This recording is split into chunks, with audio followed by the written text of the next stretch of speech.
Hi, welcome to the Military Wallet Podcast. I'm your host, Ryan Guina. Today we are doing Mail Call, where we are taking reader questions from comments, articles, and social media. Today we are talking about TSP basics. All right, our first reader question is from Orlando C. Question 1, TSP matching contributions. I recently joined the military and contribute 5% of my basic pay to the TSP. I understand that the military's automatic contribution begins before its matching contributions. When does each begin, and how much will the military contribute once I become fully eligible for the match?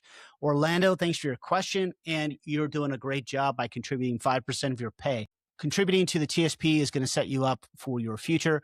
I can't recommend it highly enough. So your question is a good one. It is a common one. So when I enlisted years ago, the TSP didn't have matching contributions. That came about as part of the blended retirement system. It is now one of the benefits that you as a service member have. So you should absolutely take advantage of it. Here's how the matching contributions work. When you join the military, once you reach 60 days of service, you will automatically have your service branch will automatically open a TSP account for you. The government at that point will start putting in 1% of your base pay.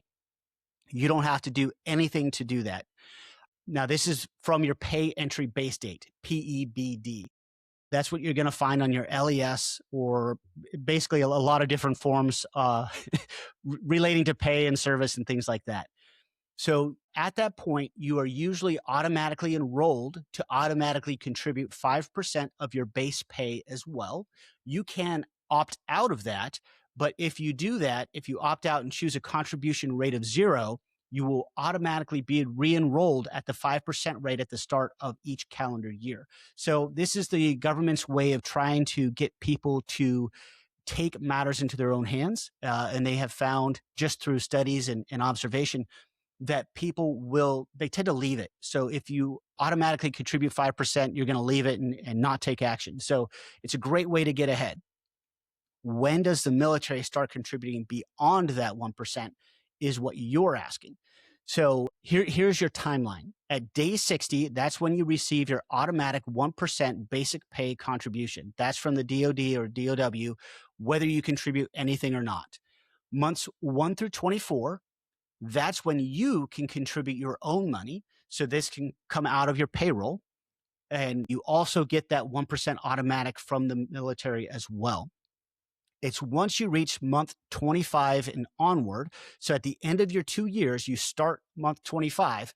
That's when the government matching will start.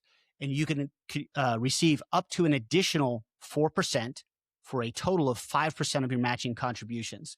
So one more key note on this timeline is you have a 2-year vesting period. So those 1% automatic contributions that the government is making for you for your first 2 years of service, they don't become yours until you complete 2 years of service. That's the military's way of saying, hey, we want you to have some skin in the game. We want you to earn this. If you meet this threshold, if you stay long enough, you're fully vested, it's yours. But anything you put in, that 5% you're putting in from day one or whenever you started your contributions, all of that is yours no matter what. You don't have to do any vesting. That's your money. It will always be your money. It's only that 1% that the government contributes automatically starting on day 60 and through month 24. It takes you up until your 2 years of service. Then that becomes fully vested. It's yours. After your 2 years of service, starting month 25 and onward, you can receive up to an additional 4% for a total of 5% of your contributions. So how does that work? 1% is automatic. That is yours no matter what. Starting month 25, for the first 3% of your military pay that you put in, the government will match 3% as well. So if you put in 3%, government puts in 3%, you also have that 1%. So you're at 4. For each additional 1% that you put in beyond that, the government will put in 50 cents on the dollar or 0.5%. So if you are putting in 5%, the government will match that at 5%. So it's a great way to go. That's your timeline. I highly recommend you continue doing what you're doing. If you're able to contribute a little bit more, you will never regret doing that. Future you will love you for doing it. One way you can do that is if you find you have a little extra money in your account now and you can swing it, bump it up a percentage or two. That's always a good way. Another way is anytime you get an annual pay raise or you get a promotion, maybe try bumping up a percentage or so. So, Orlando, thank you for your question. You're doing great. Keep rolling with it, and future you will love you. Thanks so much. All right. Question number 2. This is a good one. This is from Michael, and we are looking at TSP contribution sources. Michael asks, do all new TSP contributions have to come from my military or federal pay, or can I deposit money from savings, an inheritance, or another personal source as long as I stay under the annual limits? This is a great question, Michael, and the answer is no. So all of your contributions have to come from payroll. That's your short answer. The long answer is money is fungible. It doesn't matter where it comes from. So there are ways that you could use other sources of money to allow yourself to contribute more from your payroll. So let's look at an example. That's probably the easiest way to work through your question. Let's say you get a $20,000 inheritance and you want to put more money into your TSP. You can't take that $20,000 from your savings account, drop it into your TSP and say, boom, done for the year, call it good. But what you can do is take more money from your contributions, from your payroll contributions, and put that into the TSP and use your inheritance money for your normal living expenses. So let's look at an example of that. Let's say you make $3,000 a month from your base pay, and that's what you have, right? If you're normally putting in, say, $200 or $300 a month, let's just say 10%. You're putting in $300 a month, you're putting in 10%. That's great. But now you have this $20,000 inheritance and you want to put that into the TSP. Well, one way you can do that, instead of contributing your $300 a month, you could double that to $600 or maybe triple it to $900, and then use that money from your inheritance to cover your living expenses. So the TSP, yes, it matters where the money comes from. It can only come from payroll contributions, but your bills, your living expenses, that doesn't matter where the money comes from. So the short answer is no, you can't use inheritance or savings or anything else to contribute, but you can redirect your payroll into it and use money from those other sources to cover your living expenses. Again, you have your annual contribution limits and things like that. Keep those in mind. Now, there is another kind of wrinkle to this question. You didn't ask that specifically, but it could be TSP rollovers. And that's where you're going to take money from an eligible retirement account. It could be another TSP account, IRA, 401k, 403b, 457, et cetera, and you can roll that into your TSP. Now, I don't believe you can do that if you inherit it from, say, a parent or something like that, but there might be ways that you can do that if you were to inherit from a spouse, for example, and roll that into your own IRA. Then you can roll an IRA into your TSP. There are certain ways you can do that, or you can take money that's not inherited, but you could take it from your own 401k, IRA, et cetera. If you had previous employment elsewhere, you can roll that into your TSP. None of those count towards your annual contribution limits. Those are just other ways that you can put money into your TSP account outside of your traditional payroll contributions. So great question, Michael. Short answer, no, but long answer, you can probably figure it out if you have other ways to cover your living expenses. All right. Question 3, and this is another good one. This is TSP fund choices. I recently started contributing to the TSP, but I'm confused by all the different fund choices. How do the individual TSP funds differ from the lifecycle funds, and how should I decide where to invest? So great question, very common question. Let's take a look at this. Really, the TSP is fairly simple. You have 5 fund choices. And in addition, you have the lifecycle funds. The lifecycle funds are comprised of those 5 funds. So once you learn how those 5 individual funds work, you can figure out the lifecycle funds and go from there. So let's briefly discuss what each of the funds are and what they cover. And then we can look at that and you can figure out how to answer your own question on how and where you should invest. So the first fund is the G fund. G fund is U.S. Treasury securities or U.S. bonds. And basically that's government debt. You're getting a bond from the government. These are the most conservative. They are the safest option. It offers principal protection, but it's not going to grow very much. In fact, you might keep up with inflation. You might lag a little behind in some years, but it is a very safe and relatively stable fund.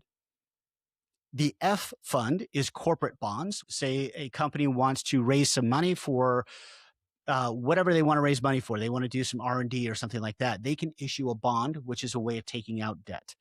This is going to be, again, fairly stable, but it can increase or decrease in value. And the F fund is a broad bond index. So it's going to have like a big bucket of thousands of different bonds, and it will be a little more conservative than your stocks, but a little more risky than your G fund.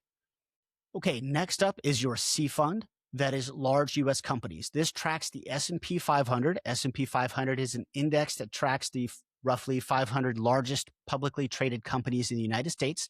This gives you exposure to your largest companies. Think of NVIDIA, Apple, Alphabet, which, Google, Meta, Facebook, Microsoft, etc. It's going to have all of those. They're going to be weighted by the asset value of each of these companies. So at the high end, number one, you're going to have some of those top funds. And then way down at the bottom, you're going to have a tiny sliver of the 500th largest company. This is going to be more volatile than a bond, but it's going to give you more growth potential in the long run.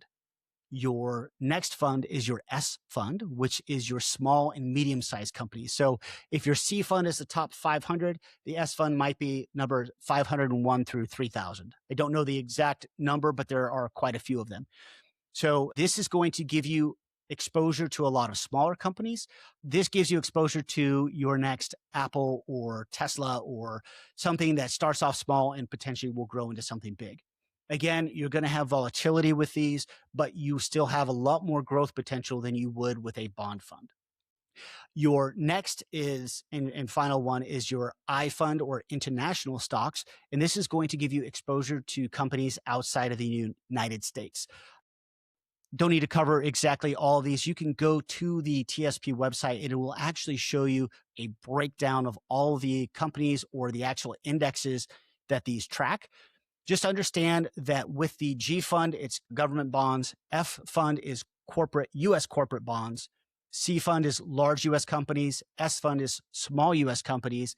And the I fund is international. Now, there are some exclusions on international. I don't believe they invest in China or some other countries, but that's going to give you exposure outside of the United States. Because these are very broad funds, you're getting exposure to basically the entire market that matters. You will be able to create a very diversified investment portfolio with just those 5 funds. Now, your L fund is a life cycle fund.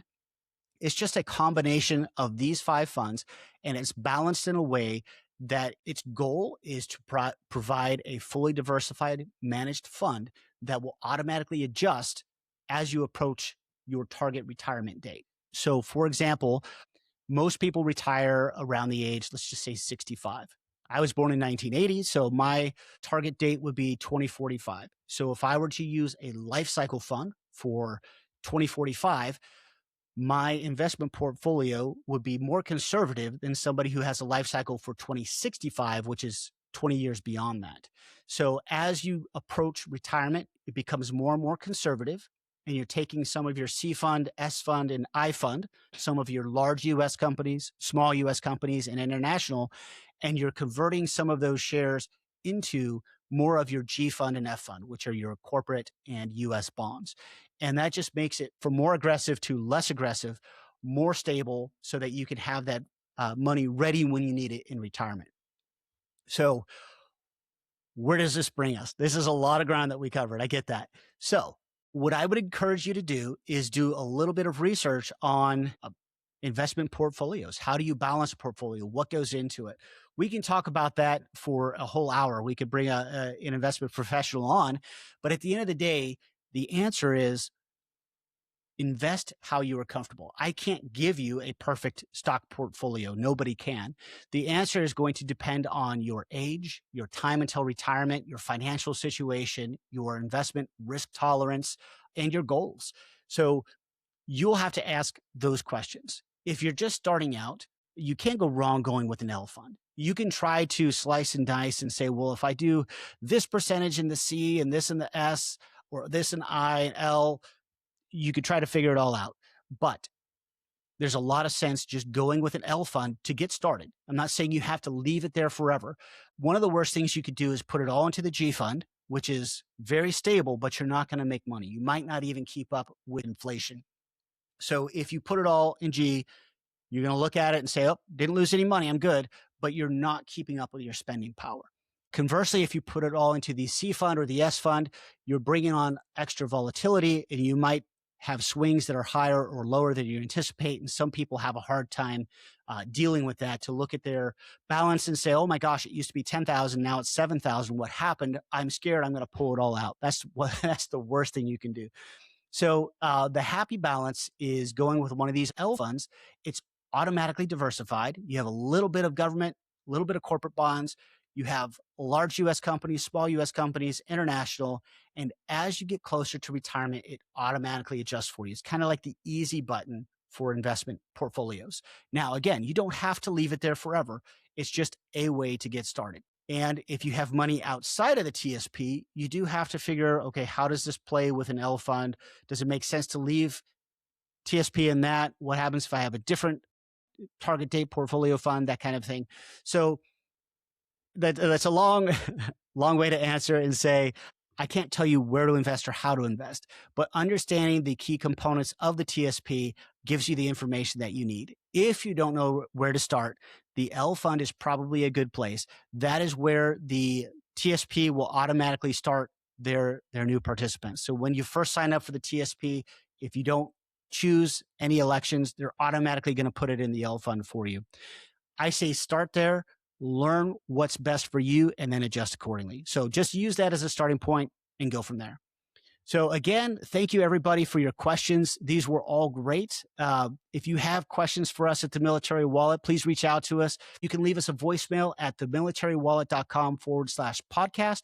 We're going to listen to every question we get. We're going to read all of our reader questions. We can't answer every single one of them, especially if it's extremely personalized, but we'll do the best to get to the ones that we feel will help the most of our readers and listeners. So thank you very much. And as always, thank you for your service.